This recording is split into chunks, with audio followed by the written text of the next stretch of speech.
It is just a huge honor for me today to be podcast interviewing Carrie Gaunt, CDA, CRFDA, CPFDA, EFDA, AZEFDA, RF, and CDHC. If you want to know what that all means, CDA is Certified Dental Assistant, CRFDA is Certified Restorative Function Dental Assistant, CPFDA is Certified Preventative Function Dental Assistant, EFDA is Expanded Function Dental Assistant, and then the AZFDA RF is Arizona Expanded Function Dental Assistant, Restorative Function, and last but not least, CDHC is Community Dental Health Coordinator. And she started her dental career in Orange County, California. Does that mean you're a Valley girl? For sure. No, Surfboro, Huntington Beach. That's the old Frank Zappa song.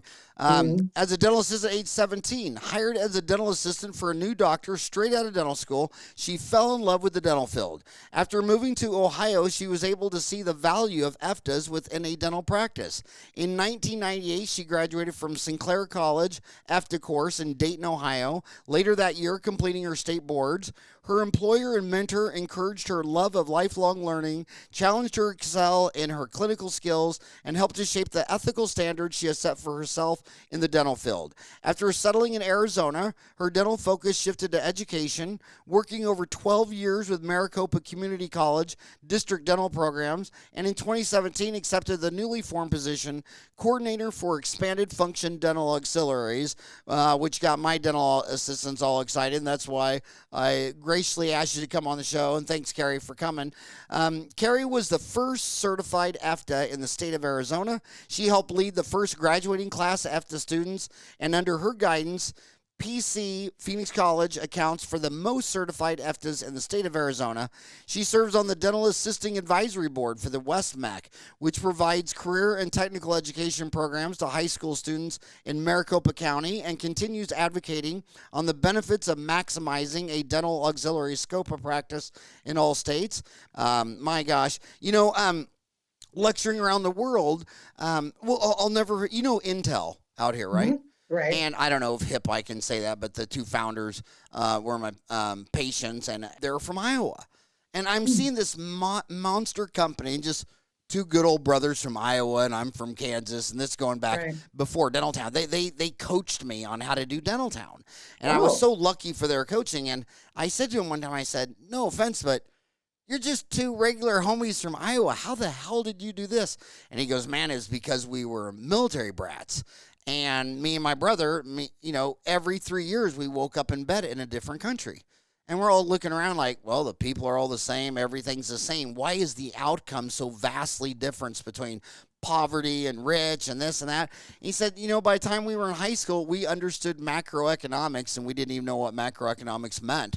And my gosh, it's just, but when I'm lecturing in these other countries, like I remember, like Germany and Japan, we make Chrysler, Germany makes Mercedes-Benz. And you go to dental companies there, and I mean, you could eat off the floor. And if you ask, where's the bathroom? Well, that's not an original question, so look down on the floor. The blue line goes to the boys' bathroom. The red line goes to the girls'.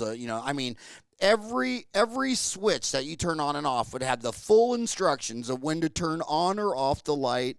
And I noticed in their college, they start very young in high school saying, Billy, what do you want to be? And if he says he wants to be a welder, start teaching them geometry and algebra and trig. And I think these, I've been in Arizona for 32 years, and the people that graduate with $35,000 in student loans at ASU with a degree in underwater basket weaving are unemployed. And then the people who go to like a 1-year tech school, like what's that? The electronics, Da Vinci or DeVry University. Yeah, DeVry. Yeah. And DeVry will go over to Intel and Motorola and say, what are you looking for? And they say, well, we actually need somebody to run this machine, and we just got a new one. We'll give you the old one. So these kids come out of high school, they're working on the machine for a year or two, and when they get a diploma, they get a job 1 hour later at who's ever, working with them. And I just think that 200,000 people at Maricopa are real world. And I think half the degrees at ASU and U of A, I don't even know what they're there for. But I'm sorry to have asked you to come on the show today because you're talking about expanded duty assistant. So I assume you're a communist, a socialist. You're trying to take away my dental license. And how could you be an American and want an expanded duty dental assistant? I mean, how crazy is that? Yeah, I think it's funny because I was researching a few weeks ago, and 50% of our states have expanded functions that can place direct restorations. This is not new.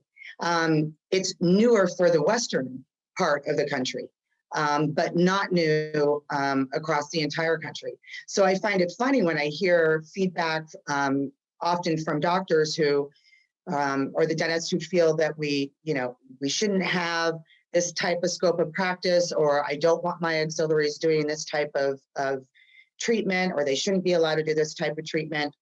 It's been around forever. I think in Ohio, I think the year was 1976 that it came out with expanded functions. So again, many states have had it for many years. Again, it's more of the Western states that we sometimes get a little bit of pushback, but because of our small scope of practice, the expanded functions, it's no different than hygienists. Hygienists are great at their job, at what they do, and expanded functions are great at our job, at what we do.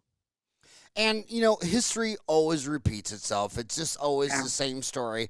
And I remember when Bob Barkley was flying around the country trying to get dentists to hire a hygienist. Two things happened. The knee-jerk reaction from, the top leaders was like, you're taking away our sovereign duty, Right. and they were just against it for sovereign rights. But the dentists were like, I ain't got time for this. I'm so busy doing full mouth extraction, inserting dentures. Who's got time for this hygiene thing? And they fought that tooth and nail. And then when they started with the dental therapist, let's go back to independent hygiene practices. First of all, if you're an American and you think someone graduates from 4 years of college with a hygiene degree and can't set up her own business, you're not an American, and you're not a friend of democracy. You're not a friend of free enterprise. And when you donate money to the ADA Political Action Committee to take their rights away, I mean, it's hard for me to like you. I mean, I love my homies, but, I mean, you got to call them on their shit. And I wish everyone who voted for the hygienists not to have the right to have their own practice had tomorrow lost their right to have their own dental office and had to call up Heartland Dental and say, sorry, Rick, I can only be someone's employer. I mean, it's just so completely un-American. But I did find the 7 hygienists who had independent practitioners lecturing on and off in Colorado, and every one of them was in a small town that didn't even have availability, affordability. They're in town like 1,000. They didn't have room for rent, mortgage, equipment, all that stuff. So when you walked in their front door, where there used to be a dining room table and that china closet where you put dishes in that have never been used, it's like a museum to the skill set you don't have. Whoever has a china closet, if you want to hide something from them, just put it in the oven and they'll never find it. And they converted that to an operatory, and they went and got an old used chair and they put it in there, and then they just clean teeth, cash. It's usually 60, 80, $100 cash, and if they find something wrong, they write a note, and then she'll drive an hour down the highway into town, and that dentist loves her. I mean, she's already had her teeth cleaned. Obviously, there's something wrong with the tooth. They just love it. And then and then even this expanded duty, the dental therapist, which is the new hygienist debate. Again, I'm in Minnesota, and the only dentist I've ever seen that had it said, "Oh my God, I got 2 hygienists in room 1 and 2." And I hate operative, and now I just go in there and rooms 3 and 4, they seat the patient, they numb them up, they do the MOD composite, the whole thing's done. I mean, while I'm over here in room 5 doing a molar root canal or placing an implant or a denture or partial. And I have to admit, after 32 years, my rock bottom is when I look at the schedule and the next hour I have to do 4 MOD composites on 2, 3, 4, and 5. I mean, really, I'd rather be pushing a lawnmower or a weed eater. At least you could be looking around. I mean, it's just, there's no shortcuts. It's 1 hour of just really intense work, and I don't it was really challenging the first 1,000 fillings you did, but 4 MOD composites. If I could hire you to come in and do every one of them the rest of my life, I'm halfway died and gone to heaven. And who's fighting this? My homies. You know, it's like, dude. So where are we at with this in Arizona? So Arizona, it passed in 2015. It took 2 years to develop curriculum. So in 2017 is when we started the first class, and in beginning of 2018 is when we had the first graduating class. There's 3 schools that have it now in Arizona. So Midwestern University has a course, Rio Salado has a course, and then of course Phoenix College, where I'm at. We have the last data I got from Dental Assisting National Board, because our Arizona Dental Board contracts with DANB, Dental Assisting National Board, to actually issue the credentials and does the testing. So the last data I had in June from DANB was we have over 105 now expanded functions in the state. And there's a wide range of where they're practicing. We do see quite a bit of probably the doctors that are on board. The most right now are probably peds and pedo. And then the next would be general. And then probably the third is public health. You know, when it comes to sort of a demographic of those students that we have. Again, it's been around in other states forever, and I know that it's new here. It's new in California, newer in Oregon and Washington. Colorado, it's been around forever. Colorado is actually the one that I just missed it. Showed up first in pediatric dentistry. Second was what? Probably general. It was probably general for that. Oh, okay, general dentist. Yeah, and then third was public health. Okay. Yeah. Sorry. And that's a general, you know, looking at the demographic of my students. I don't know what Midwestern's getting or Rio Salado. And then when I was saying with the University of Colorado, the ADA did a study with them in 2009, which any of their dentists who, you know, are ADA members can pull up a study, and it talks a lot about the benefits. It talks about the increased production. It talks about the lower stress. It talks about how staff members will usually stay longer. They feel more vested in the practice. I mean, it's a win-win. So to hear sometimes pushback from, you know, dentists, and again, more pushback with the Western states. I don't usually get that from or hear about it from Midwest or East Coast at all. They're usually on board just because it's been around in those states forever. They're used to it. And when you get pushback, what is it really? I mean, what is the argument against pushback? That they just love doing dental fillings the rest of their life? That you cannot, you know, what is the pushback? I think they feel that the quality of care won't be there.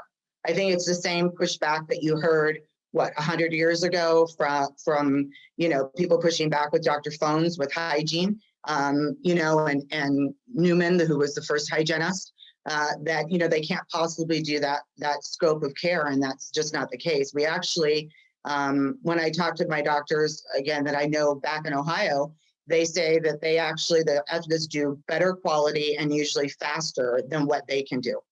That's all they do all day long. If that's the only thing you do all day long, you become very skilled at it. I know personally, I don't want a dentist doing my prophy.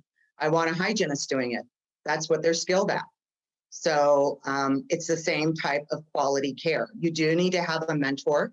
I think it's no different than dentists graduating from dental school. I think it took you a bit, you know, to feel super confident in the direct restorations you're doing. And they definitely need it. And that's one of the questions we ask with our program. Do you have a supportive doctor? Do you have somebody who will come in there and critique afterwards, not necessarily in front of the patient, but, you know, critique or give you feedback on how you can, and, you know, improve your skill set. And that's what we want. I did. I mean, I would say for me, it probably took easily 6 months to a year before I completely felt comfortable with everything. My doctor would come in, as what law states, the patients have to be checked before they're dismissed. My doctor would come in, and maybe it was a small rounding of the marginal ridge. Maybe it was something tiny, but I was learning each time on how to improve my skills. Let me. I got a comment on the they're always talking about the skill won't be as good. Mhm. Okay, well, what's the quality of a cleaning that's never done? They say, oh, back in the 50s, only a dentist could do a cleaning. Okay, dude, well, there's a town of 1,000 and it doesn't have a hygienist and nobody gets a cleaning. So you're saying Right.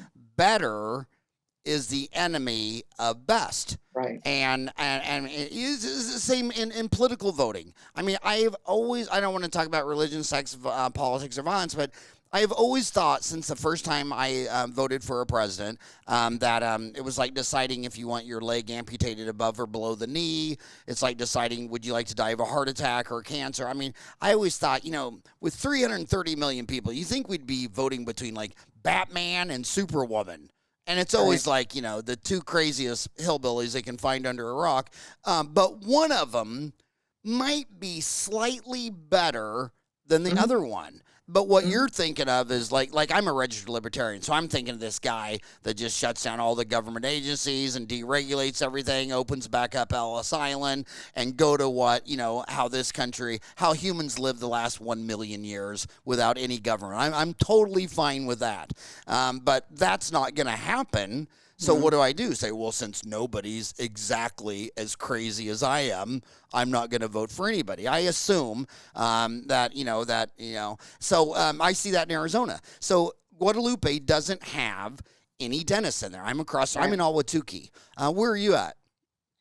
Well, my home is in Surprise, and then I practice. Well, I practice once in a while at the PEDS offices around the valley. My sister's in Goodyear. She's a hygienist Now, because they're. see, your sister is the only one true to the dental faith. Goodyear, because I mean, let's go all the way back to Goodyear. So Goodyear, everybody thinks he's associated with tires. I mean, come on, he was a chemist and he was working with rubber, and just like Ben Johnson in Tulsa, Oklahoma, where he found some old gutta percha in a drawer and realized that it had aged and it was no longer the same gutta percha. Right. And that observation not only made him a gazillion million dollars and he started Tulsa Dental Products and he started the Thermofill and the stick or whatever, but Mr. Goodyear noticed the problem with rubber. It was all flaky and cracky and all this stuff. And he finally made this contraption under, what did he call it? Vulcanized rubber. And he added a carbon atom to the rubber and vulcanized it. And it's the rubber we know today. And his first application of applied science was you bring in your old denture, your wooden denture. George Washington had several of them made while he was the president, and he would vulcanize his rubber, pour it in there, not too hot to burn you. Do you remember that Goldilocks story where one was the bed was too small and one was too Right. big and one was just right, and he made it just right, and then he would seat that, and then it cool, and it's considered the first ultimate Reline. denture where people Mm. said, "Oh my God, relighting a wooden denture made with Right. rhinoceros teeth." And so he set up these little franchises, and we're talking way back in the day. The guy became a multimillionaire because Wow. Dr. Goodyear's vulcanized rubber franchise was the only thing on earth delivering high quality dentures where people said, God, I love it. People were flying from France. I mean, read the deal on it. Wow. And then just about as he's ready to die, he got another call from someone you probably never ever heard of. Henry Ford said, hey, we're going to make 10 million Model Ts. Can you put 4 rubber tires on them? And then everybody knows him as Goodyear. And when I got here, I called the mayor and I was telling her about this. And she's like, I said, I wanted to go see the museum. Just like when I landed in Australia the first time, the first thing I wanted to see was the Bee Gees Museum. And there wasn't anything for the Bee Gees. And I'm like, okay, let me tell you guys something. Your country's greatest achievement of all time was the Bee Gees, and you don't have a Bee Gees museum. And I said, are you serious? Goodyear doesn't have a museum? And then when eBay came out, we got on the internet and she found one of the contraptions, and in the mayor's office, she got like an old desk and she set up a nice little neat display that Mr. Goodyear did more for dentistry. I'm sure you can make an argument he did more for cars, but I mean, he was an amazing guy for dentistry. So here we are. I'm across the street from Guadalupe. There's not one dentist in there, and a good Mexican dentists that I know come up from Mexico, and they'll set up in Guadalupe, and they'll start doing, they can speak Spanish, they know the language, they're in a low overhead deal, they're in someone's home, and they're doing $20 fillings. And what does the Arizona State Board of Dental Examiners do? That's not how the mob works. You didn't have your proper paperwork in line. We're going to send out the mob, which is the police, and they're going to rough you up, kidnap you, and arrest you, and then we're going to deport you to the border. And then the dentists doing it, they're always rich dentists living in suburbs are saying, well, I'm concerned about the quality. Okay, so you're saying the quality of nothing is better than a man who went through dental school in Mexico and traveled on his feet and came up to. So the only reason you dentists make $150,000 a year to 200 to 300 is because you're in bed with the mob and they keep out all the competition. It's kind of like the free trade deal, and they'll say, "Oh, we passed a free trade amendment." Okay, free trade means pretty simple. Carrie, you're free to go to the store and buy what you want. So where's the 6-year contract? Because it's not free trade. It's manipulated. It's all this stuff like that. So when they spend 6 years on a free trade agreement, they name it free because it's the opposite of free. And dentists always talk about truth, liberty, and justice, the American way. And they're the first ones to take away your license to own your own hygiene office. They're the first one that if anybody comes from another country and sets up a dental office, they're the first one that wants them kidnapped, arrested, put in a cage, and go to jail or shipped back. And we do have some foreign trained dentists too in our program because they aren't able to get their dental licenses out in the States. Now, are they also communist? We all are, right? In the program, we all are, right? Yeah, and I'm not. What I think in the real world is that I'm going to the dentist, and Howie was trained at University of Missouri, Kansas City, and Larry was trained at the University of Antarctica with 3 other penguins. It's my freedom to choose where I want to go, and I'm sure the Antarctica penguin dentist would cost less than the American dentist. Just like I could go buy a Mercedes-Benz. But I bought a Lexus. I could have bought a Toyota. I could have bought a Dodge Dart. I could have bought a go-kart. I knew I was buying a Lexus, and I knew it was way too much money. But it was in 2004, and I still have it with 180,000 miles on it. Didn't your office bring it to you? Didn't your office or something? Yeah. I remember listening. Oh, it was Sam Dominic. Because I would do dentistry up to the last minute, jump in my car and drive 80 miles an hour to the airport and barely make the plane. And they're like, dude, one breakdown and it's a disaster. And I said, I still don't have time. And Sam Dominic said, well, if I get online, order and have it delivered here, are you good with that? And I said, sure. I went and did a molar root canal, came out and had a new car. Thank you, Sam Dominic, for that. I'm a true hard capitalist, and I think that we should work hard for the consumer who not just votes for a president of the United States, votes with their dollar. That I want to go, and I'm sure some dentists, some patients, they'll go there and they don't like the fact that the dental assistant did the certified expanded duty fund. Well, fine, don't go back. Right. Don't go back. Go somewhere else. And I had that problem when I started in '87. Was I did all my cleanings for a while until I got a hygienist, and then we had about a couple of crazy ones that would only have me. So I made the decision. I said, well, I'm the 8th dentist on this corner. There's 7 other ones. Tell them to walk across the street and find someone else, because I knew whenever you're specialized on one thing, you do a better job. Right. In the year 1900, there were no dental specialties. By 2000, there were 8. Now there's 12. I mean, a hygienist is eat, living, breathing, dying, cleaning what she's doing. And I'm sitting up there, waking up in the middle of the night thinking how you're going to get a broken file out of a root canal tooth. Our minds are in different places. And expanded functions are no different. It's no different than we have that small scope of practice. And I know there are dentists out there who don't, plus I don't know how they can afford to necessarily do direct restorations all day long.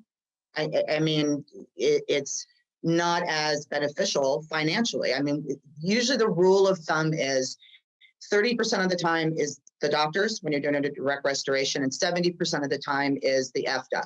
We know that MOD is super time consuming for you if you are a dentist doing it. Why not let us do it? Why not, take that burden off, and you can go focus on something that you enjoy much more than doing direct restorations. We happen to love doing them, so let us do them. It makes no sense. And I know that you've said with your staff, many times on the different podcasts, that you want to maximize your auxiliaries duties. There's no reason they can't do certain things. And I think you had Gordon Christensen one time, you interviewed him too, and he said the same thing. You were asking him specifically about something about just all the dentists just being, the $500,000 in debt and things like that. And you were asking him which they purchase first, what should they do first. And I think one of his top 3 things were you need to maximize your auxiliaries, maximize what your auxiliaries can do by the state law in order to be profitable. And that's just basic economic sense. I mean, how Right. can you not understand this at economics? I mean, if I'm only getting, when I got out in 87, I had my own fee schedule, and Delta just told me what percent they're going to pay. It was 100%. Whatever I submitted for clean, exam, and x-rays, they paid. Fillings and root canals, 80%. Root canals, crowns, dentures, or crowns, dentures, partials, 50%.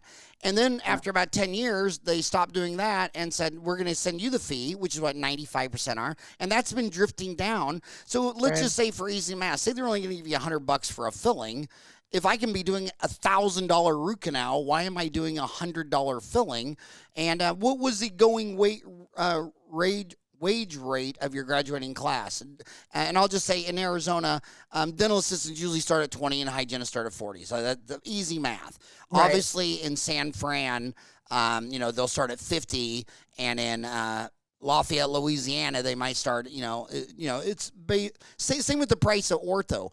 Ortho costs between $4,500 and $6,500, and it depends exactly on what zip code you're in. You know what I mean? Right. If you're in San Fran, you're not going to get Invisalign for $4,500, but you can in Salina, Kansas. Yeah, so I can only track what I did with my students, again, because this is so new. We had no idea. Everybody was coming to me, and especially the doctors asking about fees and, salaries and things like that.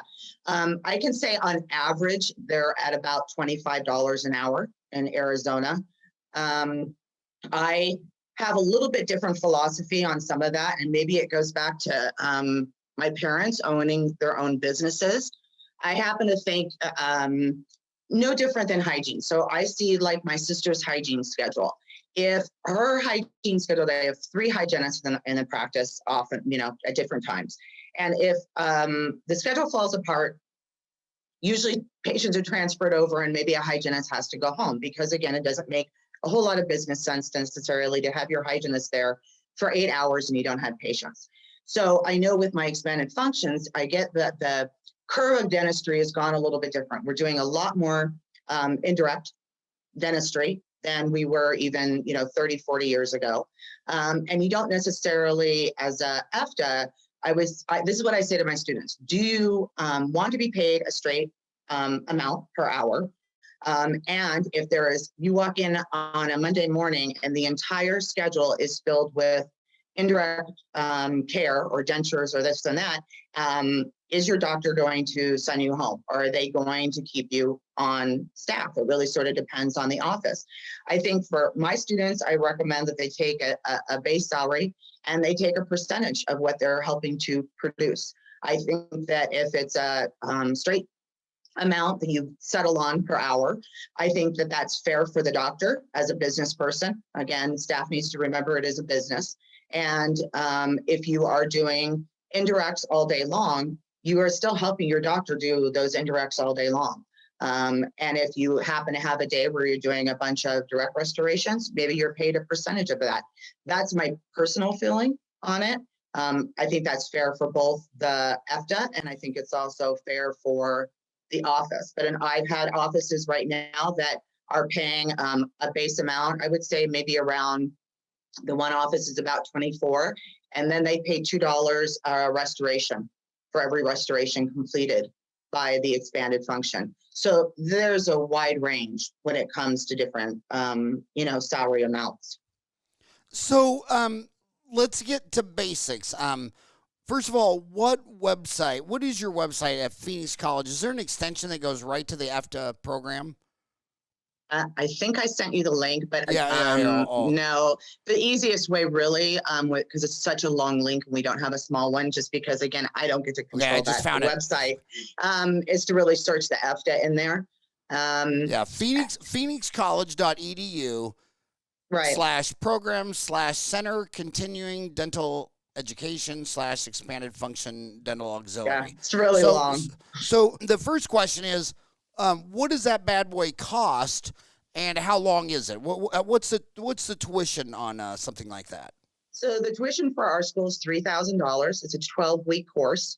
You come every Saturday. So it's cost is $3,000 for 12 weeks. And that's every Saturday all day for 12 about weeks. 8 to 4:30. Just one day a week? Mm-hmm. One day a week. For 3 months, one day a week. Mm-hmm. On Saturdays from when to when? Like 8 to 4:30 or so, 4:30. And then if the teacher starts drinking, you get out a little early. That's right. We have parties to go to or anything like that. We're out earlier. And does the doc, I know how my homies think. The doc's thinking, well, this is something she's gonna get and carry it on the rest of her life. Who pays for it usually? So far, who has paid for it? I would say 80% of my students, the doctor or offices. If it's corporate, it's the offices. Private, obviously, the doctor. The other 20% are assistants who or hygienists are paying on their own, because hygienists are legally allowed to take the course too. So either or. So that's only $250 a day divided by 8 hours. That's a $31 an hour course. And by the way, the ASU, to get an MBA, they also do that, where you can just meet every Saturday for 2 years. I couldn't do, what I was getting at is, it's impossible to leave the work to go to school. And so they had Mondays and Wednesdays from 6 to 10 for 2 years, or Tuesdays and Thursdays, 6 to 10 2 years, or just every Saturday for 2 years. And and the people who took up Monday through Friday 8 to 5, those were all the kids under 20 or under 25. And even the teachers said that that was the part they didn't like, because the older students who had already been in the real world, the teachers found so much more interesting than some kid who's only had a job at the IHOP. So right. And the assistants, when you have to remember that every state's different, of course. So here in Arizona, they did set up parameters. You have to be an assistant for at least 2 years. Your doctor has to sign off on that. You already have to have your radiology, and you already have to have your coronal polish in order to take the written exams once you finish the course. And I also want to say one thing too. Another thing I'd love all the dentists to go on social media and declare that they are completely against expanded duty dental assistants, and then go bring in all their past assistants and swear them in under oath. Did your doctor ever tell you? Because I'd be doing that. I mean, a lot of times I just hold the tissue together and I didn't have another arm. I'd say, okay, now put a stitch in there. And the first time they say, well, are we allowed to do that? I'm like, shut up and suture that right there. And then then I was at Truman Medical Center East in dental school. We had to do a hospital rotation, and I'm looking at some of these major surgeries. I mean, we saw feet being amputated for diabetes, but the other nurses, I mean, you either helped with the surgery physically, and then I'd ask some of the doctors, now can they legally do that? And they just say, do you want them to die on the table? So there's so much expanded apprenticeship, where you're my assistant for 10 years, and over 10 years of training, you do a lot of procedures that if it was on the front page of the New York Times, I'm sure would not be legal, right? Right. I mean, do you agree with that? Doctors, oh, yeah. And I also think that I hear the other pushback I hear, not very often, but the other pushback I hear is that they are afraid that the dentists will pay for this education and their assistants will leave. Well, we know that normally those that are going to this course want to further their education, and they are more vested in their practices in general, a little bit more loyalty to the practice. But also, how long do you think they really have to work in order to get a return on your investment? I mean, your ROI is not going to be that far off. It's not that expensive of a course that within a few months, you would not see a return on investment. So even if that staff member should leave a year down the road, you've definitely made your money back. Do you know what I mean? On that particular staff member. It's definitely an investment in your practice. I think it's definitely an investment in your patients. It increases the access to care.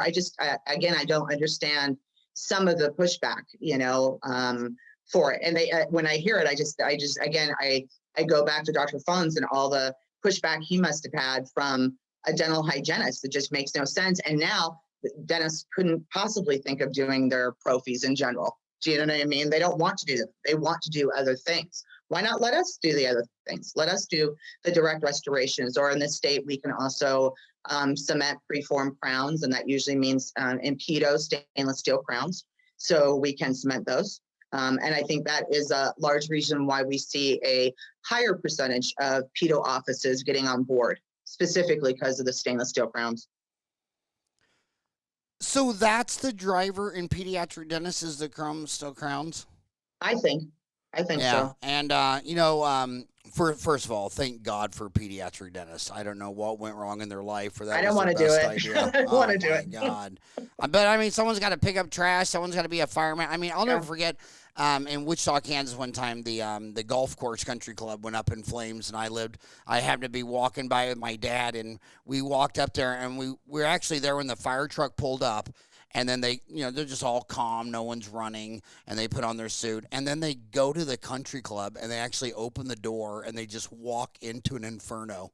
And then they came out like 20 minutes later, and I'm like, man, that's a weird job, But thank God people love to do it. Yeah, the chrome steel crowns. I mean, you know how many times I've tried to try it in a different shape and then knock, 100 aluminum chrome steel crowns on the floor.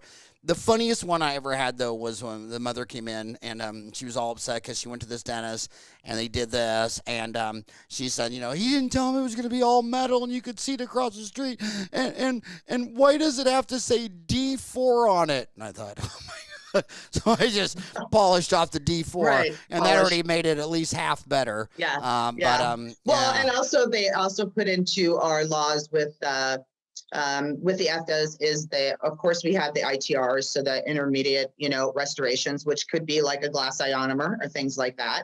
And that gets a little bit in a gray area when we talk about that. But also we have the fluoride varnish. So we can do the SDF. It's a fluoride varnish. So that is something that is beneficial, especially for the older population and the younger population. Again, these are things that we can take that burden off the doctor, and why not let us do those types of procedures and help with those procedures? You still have to check it by law. The doctor still has to come back in and see that patient. So I think it's just a win-win. And I think anybody who's not on board, or those who want to complain, and I understand their complaint, so I don't want to sound rude about that. I understand the $500,000 in debt from dental school. I think that's huge and tremendous, and what a burden for them to have. But why aren't you, again, bringing in something that can produce more for you? Studies show it produces more. Not my study, even though I can tell you what my doctors are saying, or feedback from doctors, within the community. But the ADA study shows, the amount of production for high delegation offices range anywhere from 60 to 36% per month. That's huge. That's a huge amount. Yeah, and I can see why you train at AFTA and they leave, because when you look at research on why employees quit, a dentist or an alien always thinks it's just money, money, money, money. They think people do everything for money. I mean, I'm telling you, no one wants to live embarrassed and shamed and all that stuff. But the number one is lack of trust and autonomy. You're micromanaging, and now, I'm doing an MOD in this room and you're freaking out. Number two, not being appreciated or recognized. Number three, lack of respect. Number four, little to no opportunity for growth and development and enhancement. I'll just keep feeling underutilized. 6, bad manager. 7, poor management. 8, poor communication. 9, feeling overstressed or overworked. 10, lack of support. 11, lack of work-life balance.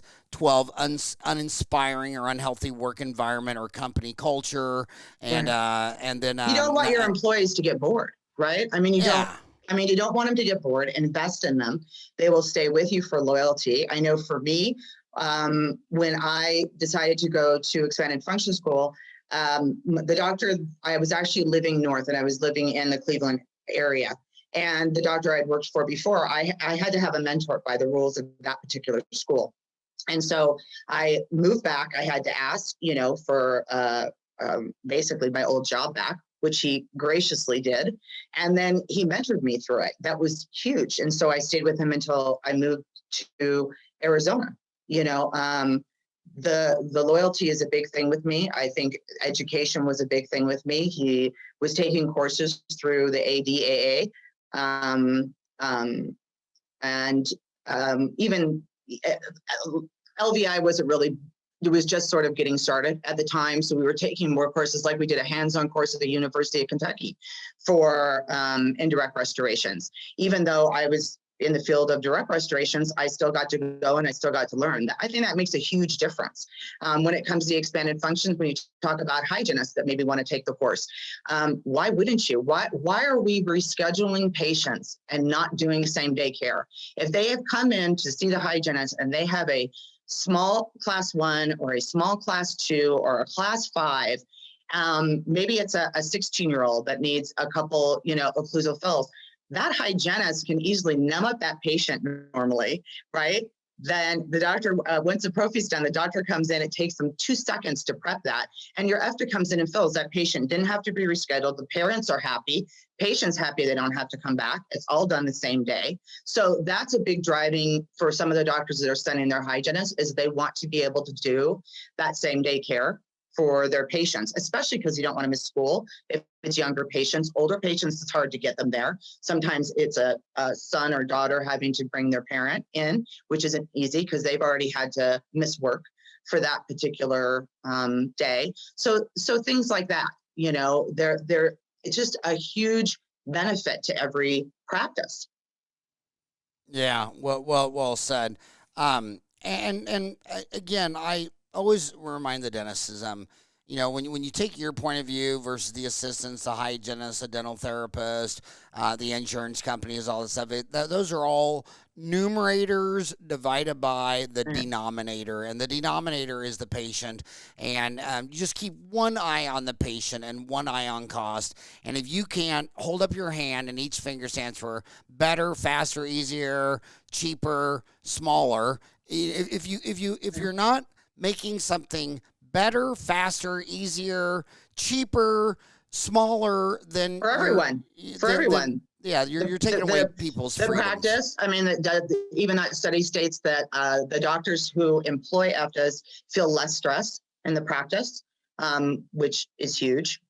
I mean, of course they do. They're not having to do maybe direct restorations all day long or something that they don't want to do, and they can focus on things that are a little bit more fun to them, whether that be cosmetic or whether that be implants or whatever that might be. Maybe it's extractions all day long. But I know let's talk about the 400,000 pound elephant in the room, and that is the pandemic. My gosh. My insurance CEO friends tell me that they think 40 million Americans lost their job with dental benefits.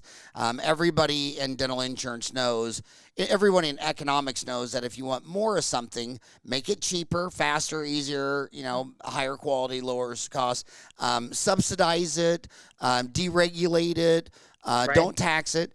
But if you want less of something, raise the price, regulate it, taxes, all this thing like that. So the people that end up going to the dentist usually had a subsidy from their employer or the government. So now that 40 million people have lost that subsidy, do you think a lot of dentists, do you think this is a tough time for EFTAs where a lot of dentists are going to say, well, now I'm so slow, I'll just do it myself versus doing nothing at all? I think what I see is, I think we've seen a change in dentistry, that there's a lot of indirect being done, but we're also the change in dentistry. Explain that might be flying over the head of some of our students? Just a lot more Indirect. crown and bridge, a lot more inlay onlays, a lot more of that type of treatment.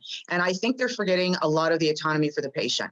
I think that if you are diagnosing right now with patients who are worried about the economy, and you are saying they need an inlay or an onlay, whatever it is, on tooth number 30, and not giving them the option, maybe you don't feel it's the best option, but it is an option to maybe buy some time for them to do a direct restoration on that number 30 instead. You either the patient's too embarrassed to say they can't afford it, they walk out, or they schedule for an appointment and they walk out of your office and you never see them again, or they cancel that next appointment because they're not going to come back. They can't afford that $1,000 or $1,500 charge or whatever it may be for that. And instead you could have given them the option for $200 direct, or, a filling on that tooth, a $200 direct restoration. And they're going to be appreciative. They're probably going to refer friends because they were able to do this treatment and they could afford that at this time. They couldn't maybe afford the other. And again, I get if a tooth is completely broken down, that's a whole nother story. But if we can buy some time for that patient, or like what I always hear you say in your podcast, that bread and butter type of dentistry, why are we not giving that patient autonomy? And because I do hear it. I hear it from my neighbors and my friends that this was the treatment plan and this was the only treatment plan given to them. And they can't afford it at this particular time. Are we really going to just let them sit there and have decay in their tooth? Are we really going to wait until they're in pain or until they have an infection? That makes absolutely no sense. I understand that maybe that direct restoration wasn't what the dentist feels is maybe ideal for that particular patient. But in my opinion, it's ideal at that particular time for that patient. We don't want to leave disease necessarily inside the mouth. So why can't we give a patient a different option? Instead of them walking out the door, you just lost $1,000 or $1,500. You let them walk out the door to reschedule for 2 days from now to do an inlay on and crown or whatever it may be, and they're not coming back. And you could have kept them in the office by just helping them that particular day, or even the next day of just doing a filling. I've always said that, I can, with these two dental schools in our backyard, we got AT Still and Mason, we got Midwestern. I've been predicting the successful ones since day one. Because you can just tell that they'll hustle. Like they'll come by your dental office and just like want to shake your hand, or they're networking. I'll go to the lab and there's like 1,000 kids in dental school between the two schools right now, and I'll go visit a lab guy, and there's a dental student there, and he's like, yeah, you know what? Probably only like one guy every 6 months will come from that school, but I'll watch him 10 years later, and they hustle. And same day dentistry is about the hustle. And my gosh, consumers, they know the research that probably about 40% of the stuff you bought was impulsive. Like when I go through the drive-thru at McDonald's, they'll say, well, do you want fries like that? Well, of course. Would you like an apple pie? Of course. I'd sit there all day. I don't know what they could say where I'd say, indeed, I do not want to eat that extra cookie. And so someone will come in and they'll say, oh, well, we break for lunch in 10 minutes. Dude, you got $400,000 of student loans. It's called a fireman misses a lunch, a policeman misses a lunch, soldiers aren't getting lunch, and this person is here, they're in your office, and you're going to reschedule so you can go to Subway? I don't even understand that logic. And then the other thing, they don't understand their cost. So the hygienists are always doing this. The hygienists are probably one of the worst at this, where they'll say, well, I got another patient coming in 10 minutes. Okay, well, we'll have the assistant go start that patient in the emergency room, and we'll get and they're like, no, this is my room. And it's like, and the minute they tell me that when that patient's done and they finally get the room cleaned up, they want that person transferred to their room, I will ground them from their room for 30 days. I'll say, I don't know what happened, but you're having an extramarital love affair on your husband with room number 1, and I don't understand. Could you imagine getting on Southwest Airlines and you're getting ready to debark, and the pilot says, oh my gosh, I just realized this isn't my plane, so I'm going to have everybody get off and see that plane out the window. That's my, it's the customer comes first, or it doesn't. You're either patient centered or you're not. But I want to get some details for my Walnut Brain. What exactly are you teaching? Like, is it just posterior composites? Do you teach amalgam or glass ionomer, direct, indirect? What are you actually teaching them to do? All of those materials. So we only focus on amalgam for a week.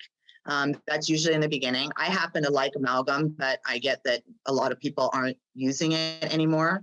I didn't really use it in Ohio, but I like it because it's antimicrobial. I think it's a good restoration for certain cases. So we do teach that. I also think that helps learn to carve and get anatomy. We also teach, the majority is composite.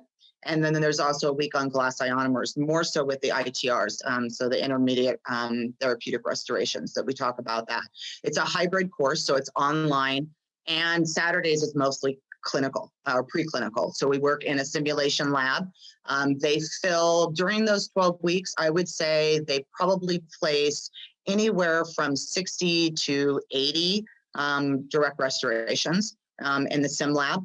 And then once they pass their written exam through DANB, they are required by Arizona Dental Board to also fill out another form. Their dentist has to fill out the form that they place 20 direct restorations on live patients in their offices and 5 preformed crowns. Then that's signed off. And once that's signed off and you send that in, then you actually get your EFTA certificate. Our course, we pride ourselves on the fact that we have an extremely low ratio when it comes to the amount of staff that we have. We try to keep it a 1-to-3 ratio, which I know is well above what CODA is for credentialing. So dental schools, as you know, and dental hygiene schools and some dental assisting are CODA accredited through the ADA. So I think their labs or their STEM labs are maybe like a 1-to-9, 1-to-8, somewhere around there. And we try to keep a 1-to-3. The goal is to give them a great foundation. And I think our students leave with a great foundation. They still need to have that mentor. They still need to have someone who supports them and can help guide them maybe a little bit and learn a little bit more about materials and things like that. But it's about a partnership between the dentist. And the dentist needs to feel safe with that EFTA. And they need to feel that EFTA can give the same quality of care with their restorations as the dentist would do. Remember that the dentist is the one deciding what materials to use. The EFTA doesn't come in and go, oh, this is what I'm going to do. I decide what I'm going to do. The dentist has no control. That's not what happens. The dentist is in full control of what is being placed in that patient's mouth. There is one thing that I really wish you would add to your program. Mm-hmm. And since you're a wife, mother to 4 boys, grandma, and I'm a husband, daddy to 4 boys, and grandpa, since we're both equally, probably is equally insane, when we go back to that amalgam, let's be honest, fillings fail for microbiological purposes. They get eaten by single cell, microbiology, eukaryotes, prokaryotes. Blew my mind last year when they realized that the yeast were involved with this. The yeast set up like a Candida barrier, and they're hiding behind that barrier. I always thought it was plaque and tartar, and that's all true. But the fungi, I always liked mushroom on my Supreme Pizza, and now I'm almost this close to not ever ordering mushrooms on my cheese pizza anymore. Those dirty bastard mushrooms. And there's just not much room for that. Get it? Yeah, Kyle got that joke. There's just not much room. Do you like amalgam then? Well, let me finish my rant. So we're 8 billion people, and I've been to very poor countries in Central and South America, Africa, Asia, where they don't have high-speed suction, they don't have rubber dams, and then they're on YouTube hearing all these rich dentists from rich countries, from New Zealand to Scandinavia, saying how bad amalgam is. Like, shut up, dude! You have a car, and amalgam is antibacterial. It's half mercury, the other half silver, zinc, copper, and so all that stuff. But there is the concern about mercury. So now we got to be non-emotional and say, well, what does that really mean? And when it's in an amalgam, it forms an insoluble salt. You can't get that mercury away. It's when it's bind to copper, zinc, silver, tin. I mean, come on. And look at all those ingredients: hygienist, stannous fluoride, pediatric dentist, silver diamine fluoride. I mean, but where is the problem with amalgam, which you could solve here in Arizona? And that is, it's the cremation. It's responsible for 6% of the atmospheric mercury, because when someone dies in Arizona, they cremate them, and someone has to go in there with the pair of forceps on your dead grandpa and pull out those amalgams. They can't be incinerated. And I don't know, they're already starting to do that now. And so in the countries where they've banned amalgam, they're well aware that they still have a century-long problem of cremating them and drilling out the ones that exist, right? Well, why can't the expanded function dental assistant go down to the morgue with a pair of 150s and 151s, and even if she breaks off the two, she doesn't need to get the root out. We need to get the amalgam out, and you really don't want to section it, because drilling it and all that stuff. But if it's 6% of atmospheric mercury, it could be stopped like that if no one can cremate a human with amalgams in their mouth. And the crematory guy probably doesn't know the difference between a partial and a flipper and all this stuff like that. But an expanded function dental assistant could go in there without x-rays, look in the mouth and say, I need to pull these 8 teeth. And that needs to start like 10 years ago. I mean, they've known this for 20 years. Yeah, so you just don't. An amalgam is a horrible idea if you're going to heat it up to the whole body turn test. But I wish we would add that. Do you think there's any chance of that, or how does something like that even start? Does that start? I don't know. I think you probably have to add it with the scope of care for either FDAs or dental therapists, or even the AP. Maybe some of the AP hygienists that are also FDAs, because we do have a couple of those out there. I think, again, it goes back to, does the dentist really want to go do that skill? If they don't want to do that skill, he or she doesn't want to do it, why is that not an option for us, for those of us that want to take on more responsibility? It's just getting everybody on board, and not I don't know, conspiracy theories and things like that of what they think the FDAs can do. Again, I think that there are doctors out there who have had assistants with them for a very long time and trust them 100%. Why aren't you sending your staff member? Why aren't you helping them elevate their career? Why aren't you expanding their knowledge, and working together with that? Isn't that what we do? Don't we want to mentor people? And for $3,000, think of all the stupid things you've spent $3,000 on your life. I bet you personally, there's a purse involved. I did get a new Coach purse a month ago. So. Did you? Yeah. I mean, when people, I love it. The dental office say $250, but I don't have insurance. I'm like, how much are those shoes? Just tell me how much those shoes are cost. You know how many times they cover their face and go, these shoes were more than $250. Yeah. So they needed to do it. I mean, we want it. There is an excellent return on investment. They need to start thinking about, again, the autonomy of the patients, access to care, same-day treatment. You don't have to do same day if you have an FDA, but it makes it an option for you to do it. If you have a full schedule of whatever it is, whatever your full day is, and you're going in there and doing a hygiene exam, it takes 2 seconds to say, yes, let's put them in another room and let's go ahead and do a couple class 1s on that patient. The patient's happier. Again, if they actually did their studies and looked at how many patients were scheduled for treatment and then canceled, instead of actually doing the care when they had a commitment that day, I think they might be surprised. Very surprised. So here's how I did it for the first 2 decades. And this probably isn't politically correct or fair or whatever, but if you're married with children and you got it, and they think mom's leaving at 5, that's solid.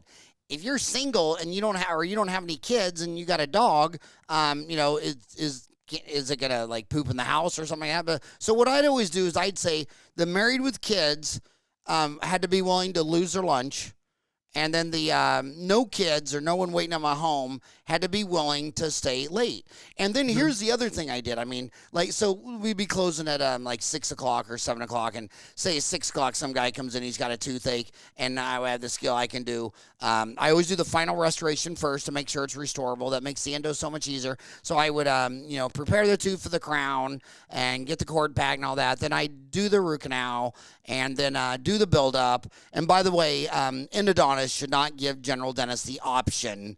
Well, did you want to do the build-up? Dude, it's leaking saliva. The smallest thing your eye sees is 50 microns. There's saliva carrying 5-micron bugs in there. And what, you're doing this because he wants to bill the insurance code? Does anybody care about the patient? No. The build-up needs to be done right then. And then, do I want to make it temporary, or do I want to scan it and make the final restoration? And so that 6 o'clock patient, I mean, that you're talking about a 2.5, 3 hour deal. So 6, so 7, 8. So now she's leaving at 9. But I was able to bill out another $2,500. Right. So what I do, and I'll show you right here. Let me find my wallet. I mean, it comes from retail. You sit there and you go back to your wallet. It's not cash. It's not overtime. And you sit there and say, you know what? I just made $2,500, and you go hand your dental assistant 3 Benjamins and say, I mean, she's already on the clock. She's already getting paid. But it's the same thing at a restaurant. When you have a great waiter and he had 6 great tables and he's like, man, tonight I'm going to walk home with $1,000. Well, no, he's not. He's going to sit there and say, it was that bartender and it was that busboy, and he's going to go tip out the staff, and you create a culture. And it's not that you're doing it for money. It's an emergency room. I don't want to show up at the emergency room and say, well, unfortunately, you were in a car wreck right before lunchtime, and we're all going to lunch right now, or the firemen or the policeman. So, just... It doesn't make sense. I mean, again, you want to be able to give the best care to your patients. And I think that if you have an expanded functions on staff, it does that. It gives you that option and that more flexibility, I guess, in your schedule. And that lessens your stress level, right? I mean, as dentists. And what are they being employed for in the real world? I mean, I know you teach them all these things with directs, indirects, all these different things, but you've had 2 class graduates now, right? 2 class. No, just 6. We've had 6 classes. You've had 6 classes. So how many graduates? We have over 100 graduates. Okay, so those 100 graduates, what is their 80-20 rule? What are they doing 80% of the time? 80. Is Probably it posterior direct composites? Yeah, so they're doing direct composites. I would say it's more of like a 60-40. So they're probably doing direct composites probably 60% of the time, and the other 40% of the time, they're working as a regular dental assistant in the practice. Oh, okay. I didn't, yeah. So we don't use assistants for us as EFTAs. Of course, everybody, wants to complain about the rubber dam, but we happen to like it. We can't work alone without it, honestly, because we have to isolate. We don't have somebody there. So we get very good at it. Usually gets put on in about 15 seconds. And I know for me, and I know for most of my students, what we do is we're actually in the op while that doctor's prepping. So that patient, all I do is move from the dental assistant position over to the operator position when the dentist leaves the room. So I'm usually there with the patient while we're prepping. It's you might be in a public health, or you might be in a pedo, a little bit higher, a little bit higher amount of patients. You might go from room to room as an EFTA, but in a general practice, we're pretty much the assistant. We're prepping, and then the doctor just gets up and leaves, and I go to the operator position and I start placing my restorations. Okay, first of all, I just want to say that I have always worked under a rubber dam. Because the first time I bought one, I tacked it on the ceiling right above my head, and I've been under it for 32 years. You hate it, huh? You hate it. No, I love the rubber dam, but I know how my homies think. They're gonna be wondering, what about Isolite? Rubber dam versus Isolite. What's your thought on that? Well, I have personal opinion. I think Isolite is actually great. But there is still some moisture that gets in with Isolite. So rubber dam is considered a standard of care, but if you don't want to use a rubber dam or you don't think your patients will like it very much, I think Isolite is great. I think those are probably the only two things I would use as an expanded function. Everything else, you just can't isolate correctly. It will fail. We already know. Read the studies. We already know that if moisture comes in contact with any type of composite material or bonded restorations, they are 100% going to fail. And most of Asian and African South America, there's no dental assistant, and they're spitting in a pickle bucket. And in between these bonding steps, the patient's sitting up, taking a Dixie cup of water, swishing and spitting out, and then they go put the second layer of composite on. Yeah. I mean, so yeah. Remember, it's kind of like one thing I always remind myself, and I said it before on the show. The two biggest characters on Sesame Street the whole time was Big Bird and Oscar the Grouch. And, right. And one guy did both of those, and then he lost out to Elmo, which kind of worked out perfectly because he was getting up in his 70 years old. But it literally scared me when I thought, why Oscar the Grouch? I mean, he's this grouchy man in a trash can, and the kids love him because it reminds them of their grandpa. Some old guy yelling at the That's TV funny. And I always remind my boys that, when we're crazy talking about, politics or economics or whatever the hell, when you got a 1-year-old gunner and a 2-year-old mason looking up at you concerned, I always tell them I'm not going to be Oscar the Grouch. So you don't want to be talking in front of your grandkids and be scaring them like Oscar the Grouch. And dentists are always talking on social media and Facebook as if Asia, where 4 out of 7 dentists live, didn't exist. And when you're sitting there just bad-mouthing amalgam, 4 out of 7 people listening to this are in Asia, and this makes no sense. So then they start believing you because you landed on the moon and you have a lot of Wall Street money and all this kind of stuff.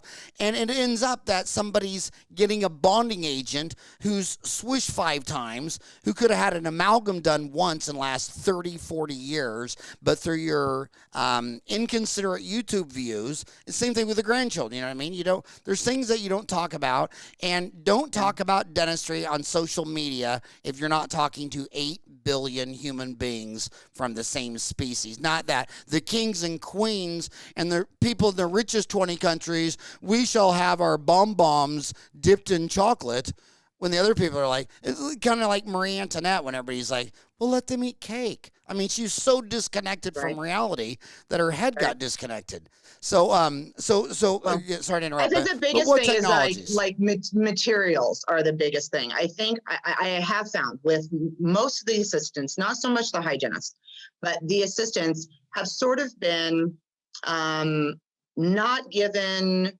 maybe the encouragement to critically think or encouragement to have their own opinion of certain things. And we ask them to bring in, for example, the instructions from their bonding that they're using at their office, just because we want them to learn about it. Is it, what do they think an all-in-one really is? Do they really think that, is your doctor really scrubbing for the 20 seconds? And should you be scrubbing for that 20 seconds if that's what the manufacturer's instructions are?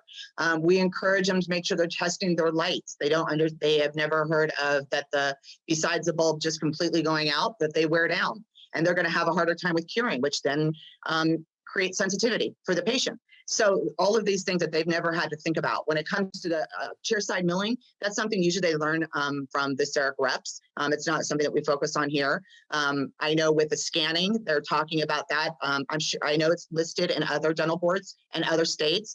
It's not listed yet on our laws. Do I think that FDAs and assistants trained properly can do a scan? Yes.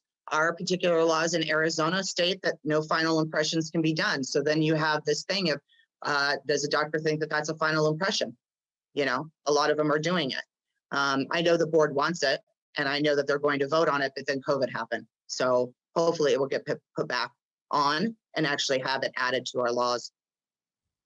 And that, my gosh, I would never wish any ill will on one of my homey dentists, but I mean, my God, I hope someday they're getting a bypass and the doctor says, well, we could put in this suture, but it might take like a minute, but we got this new all-in-one suture. It only lasts half as long. I mean, come on, really? I mean, you're a doctor, and it just scares me because when they're saying, I want the bonding agent all-in-one. Well, is that how you want your prostate treated too? Well, we have this one treatment for your prostate cancer, but it's Yeah. 2 steps, and we've Yeah. got Right. another treatment where it's 1 step. It's like, yeah, and the other reason hygienists do higher quality is because they know what they're gonna do and they schedule hmm the time that they need to do. hmm Dentists, we're always running behind. We're always doing problems, and when you got a dentist and he's got to go knock out this MOD composite, and he's only going to get 17 minutes to do it. He's going to do a 17-minute posterior MOD Yep. composite because his Yep. schedule's falling apart. Where if you put that with your new EFTA, I mean, I had this. I just lost one of my great assistants after 20 years.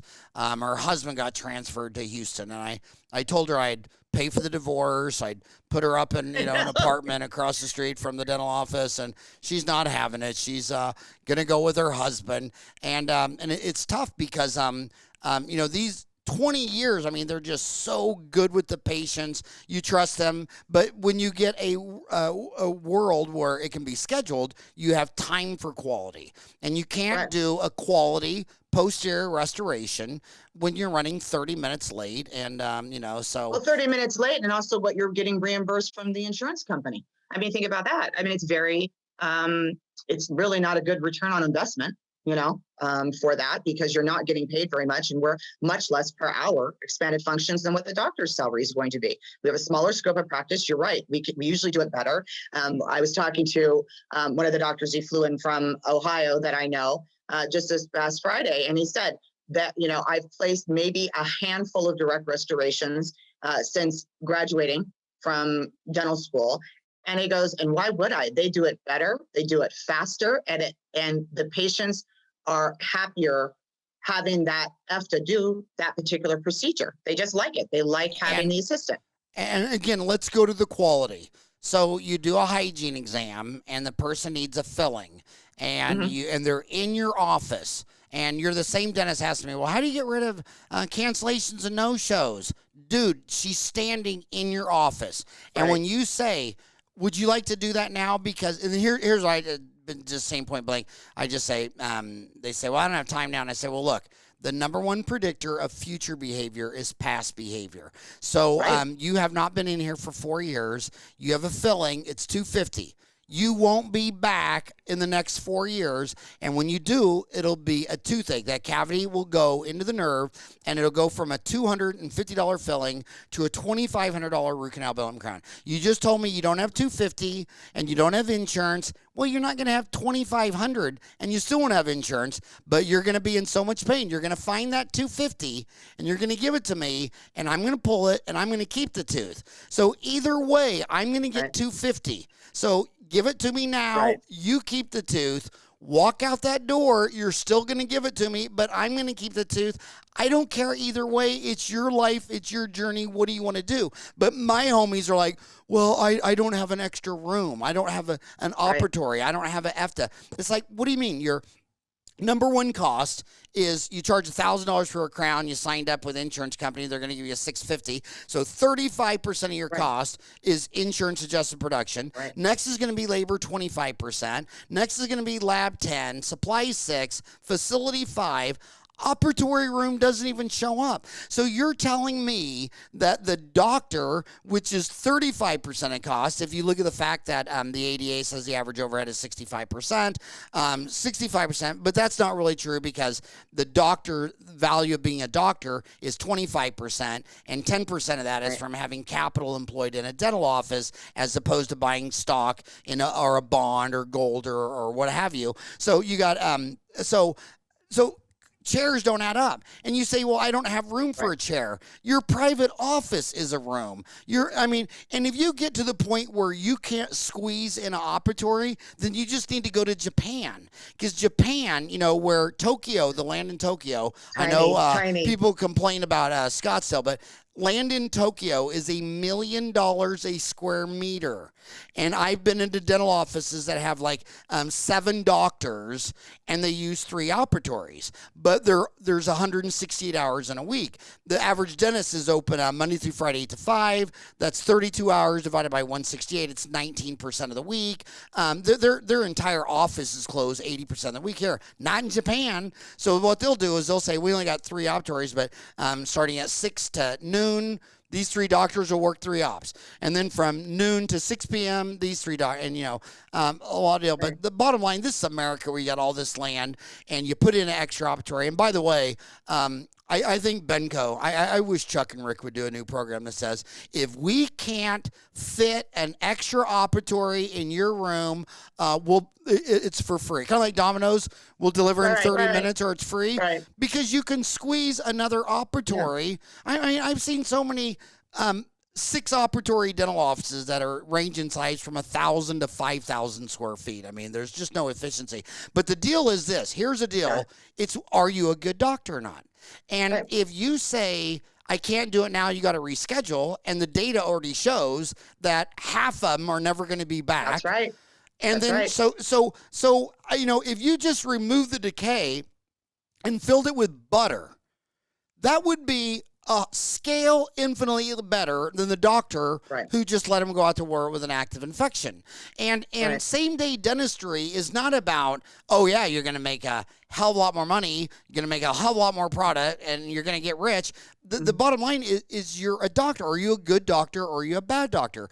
And if you diagnose 100 fillings, and at the end of the day, only half of them get done, and a guy across the street diagnoses 100 and gets them all done, he's twice as good as a doctor than you. I don't care if you filled yours with, I have 8 restorations. They're all gold, cemented with zinc phosphate cement. But I've got a Lexus. I'm a rich dentist. But a composite amalgam, I don't care. I want the infection out. And when you have a culture where we're going to reschedule that patient with a 50% chance they won't come back because our staff is entitled to lunch at Subway every day at noon. Dentists are the most entitled people in the world. I only work Monday through Thursday, 8 to 5. I get a guaranteed lunch at noon, and at 5 o'clock, we turn the phones off. Well, you're not a real doctor. I've seen people on Sunday. You raised 4 boys. How many times on a Sunday did one of your boys get hurt, and you had to lug him to the hospital, and it was open? Yeah, lots. Yeah, those are real doctors. They're open. Those are real doctors. And when someone says to you, yeah, I got a cavity, yeah, that'd be great to do it now. Oh, well, I don't have an extra operatory. And you know why? And it's the hidden number in specialists. Everybody always wants to know why specialists make so much more numbers, and they go to things like the insurance, the fee, blah, blah, blah, blah. But what they don't talk about is the fact that your average endodontist and oral surgeon has 2 emergency rooms each. These are rooms that no one's scheduled in. And doctor says room 4 is in our emergency room. Well, you have a patient scheduled there at 9 and 2 and 3. So where's the emergency room? An emergency room. And why? Because they're the 80-20 rule. About 10 doctors give them 80% of their revenue, and then about 25 doctors give them 20%. And when you're one of those 80-20, and you're one of those guys who does not do endo and sends them all to you at $1,000 a piece, and you say, oh, Howie, is there any way, please, can you get Carrie Gontin today? She's a toothache, blah, blah, blah. And you say, no, I can't today. He's afraid you're going to call the other endodontist. And then he just lost her. So they and you got to have the whole staff on board though too. Yeah. It's the whole team. It's not just the EFTA trying to work again by themselves over in that room. Come on, everybody. Let's everybody work together. It's for the benefit of the patient. It's for the benefit of the practice. It's the benefit of you having a job in the future. You don't want the practice to go under either. Let's everybody work together. Let's get these patients in, get them seen, and get the treatment they need. Yeah, and and again, it's just like what is the quality of dentistry that's Right. never done. And you're never going to get the mafia, which is the U.S. government, basically all governments from the history of time. They only care about two things: shaking you down for money. And it's money's the answer. What's the question? If you don't give them the money, they'll arrest you, they'll kidnap you, they'll put you in a cage, and all this stuff like that. And the bottom line is, this person has a cavity, and humans.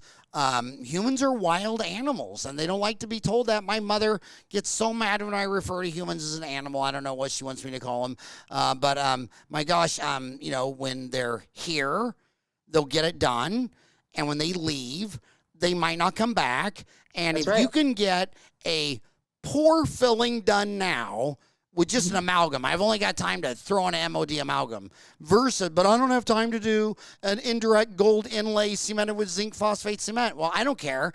She has 1 billion Streptococcus mutans eating the tooth, and she's kissing her husband, and she's kissing her kids, and she's spreading this around the family. Okay. By the way, when a child comes in and they need a pulpotomy and chrome steel crown, they live in a microbiological zoo. And I can go out there, and I have before, and I've said to this, and she goes, well, why does my child need, 4 pulpotomy and chrome steel crowns? I said, well, I don't know. You're the mom, you're the dad.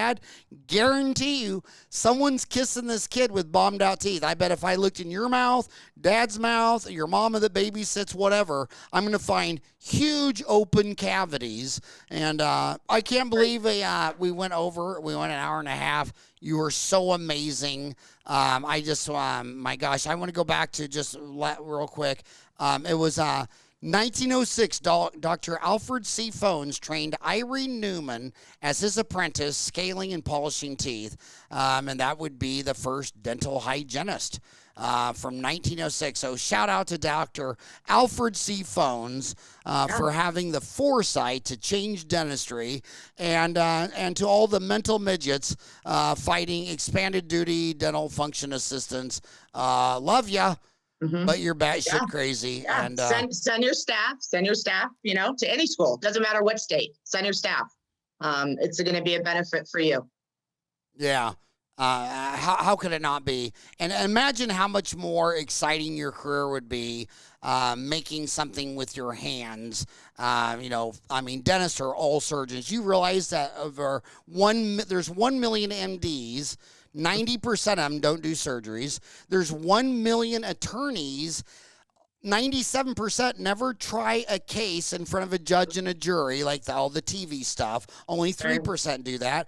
But dentists are all surgeons. You're all working with your hands in an operatory, and watching isn't nearly going to be as much fun and rewarding as doing. And I applaud you for doing this. Carrie Gaunt, CDA, there's the whole alphabet soup is behind her name. Yeah. And Carrie, seriously, good luck. I will do anything you can to help get something started to where an EFTA has to see the body before a crematory. And this is scary stuff because, I can't believe on Dental Town, you think they're all surgeons, right? So I posted this case of this guy getting shot at the dental office. And I couldn't believe how many dentists were appalled that I posted this case. Like, dude, you're a surgeon. You pull wisdom teeth. You lay flaps. You a gunshot wound. This is what police officers see every single day when they show up to work. And all these freaking pansies on Dental Town. Like, oh my God, you should have put not safe for work. Should have put not safe for wussies. I thought you were a doctor. And I know that a lot of EFTAs aren't going to want to travel down to the morgue with a pair of 150s. And I get that. I get that, but at the end of the day, someone has to be a surgeon. And we started off as barber surgeons, and then it was 200 years ago in France where Pierre Fichard said, let's kind of drop the barber stuff and let's do surgeons. And then I'll end on this one note. This will blow your mind how old, how old this stuff is, but the oldest dentist that ever went to my seminar was George Rui out of St. Joe, Missouri, 91 years old. I went to his practice. I watched him. Just unbelievable. And and we start talking. He graduated 2 years before the Great Depression, right? And there's a lot of corollaries to the economy right now, kind of a depression. Like the last time the U.S. savings rate is always negative. So if you earn $1 with the use of credit cards and borrowed money, you're probably going to spend $1.05. You spend more than you earn, and the savings rate now has shot up to 15%. And but anyway, I said, "What was that like?" And he said it was the best thing that ever happened to dentistry. And I'm like, "What? How?" And he said, "All of us dentists in 27, we practice outside." And then during the Depression, everything was boarded up, everything went bankrupt, and the rates went so low that we were able to move our dental barber surgery chair inside. And when we moved it inside, that's when we all realized we've all been wanting to give up the barber, the shining the boots, and all that stuff. But we all decided when we went inside that was it. We would no longer shave and do beards and shine shoes. And that was only 1929.